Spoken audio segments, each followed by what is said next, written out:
Hey, it's Kate with WTI. If your cat is a messy eater like mine, then you're going to want to get them this cat mat. I'm not gonna lie, Kike is a bit of a diva. She won't eat her wet food out of a bowl. She'll only eat it on a plate. But the problem is that she's super messy. So we were getting wet food all over the floor. I didn't want to waste paper towels every time she ate. So this cat food mat by OHMO was the perfect solution. I love that it's shaped like a cat.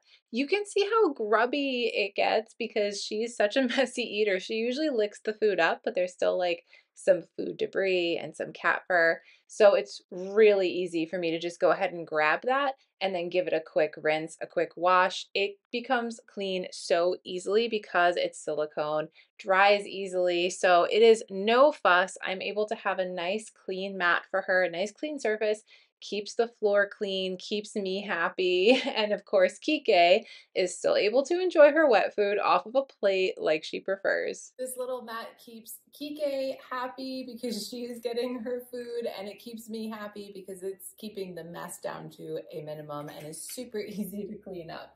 I highly recommend checking it out if you've got a little bit of a messy eater.